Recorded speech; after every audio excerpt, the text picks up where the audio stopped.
This right area right here brings back a lot of very fond memories to me, because for 15 years Tiger flew doves and quail here, and for 8 or 9 years Speedy flew doves and quail here, and very successfully. And it was quite a thrill, and I will probably never see anything to equal it again. What direction are we facing here? This is north up here, and this is west over here, or south behind us. Here. So the winds are generally from which direction in the wintertime? In the time of year that we were hunting, we generally had our predominant wind is southwest. Mm-hmm. So they come in here, and you see the hill over here. Yeah. That was a natural updraft for them. Yeah. And they'd either go over there in the big trees and light and rest for a while after they'd had an original flight, Mm-hmm. or they would go over and hit the updraft of that and soar up out of sight.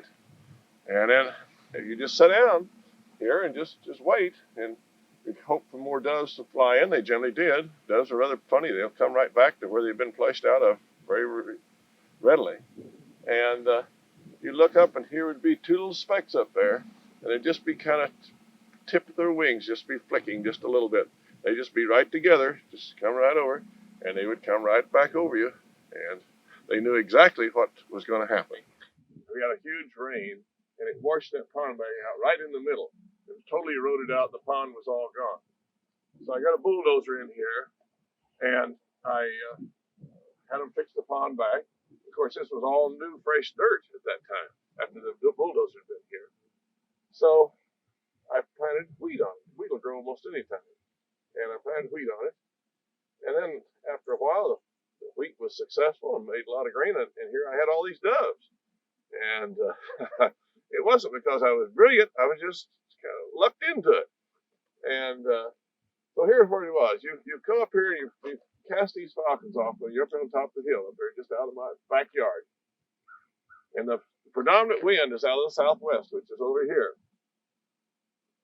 So you come down here, and there's doves all down through here around this pond. A few of them sitting in some of the dogwood trees over there, which is the only trees there were in those days. And you start out, and you place this dove down this valley here.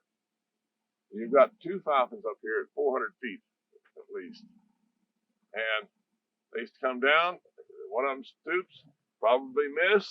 But just as he's throwing up, another one's coming down. This poor dove is just giving everything he's got. And then he stoops, they roll over, and they both stoop again. And then they throw up for the second time, roll over, and come down to the third stoop. And these are efficient passage peregrines, and they can do it so marvelously.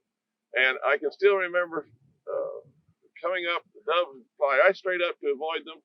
And you could see their feet just reaching out and grabbing, and it was just a contest of who would stall out first, the dove or the falcon.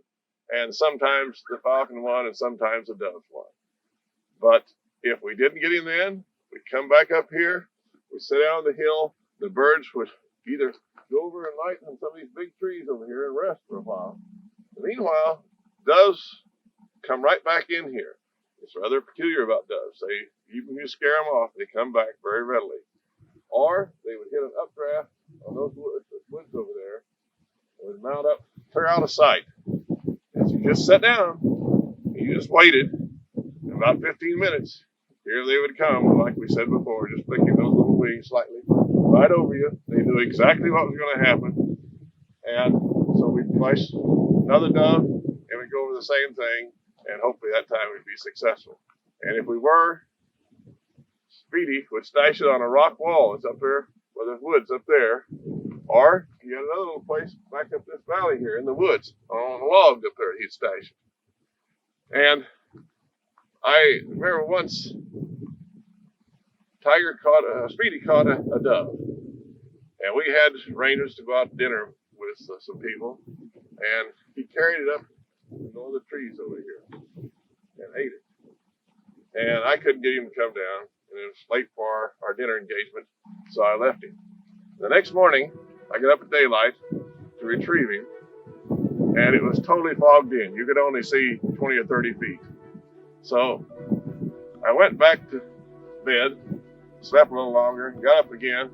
It was still foggy, but it was getting a little better. And I thought, well, I'll go over and get this dove that you stashed over here on this rock wall. And but then the fog will start burning off. Well, I got over close to it, and you hear the tinkle of hawk bells. He, in the fog, he had gone back to his quarry and was sitting on it, plucking that dove when I got there. And I picked him up and went home. And I don't know, it really kind of brings a tear to my eye to talk about it, because it was a hell of a lot of fun. Yeah.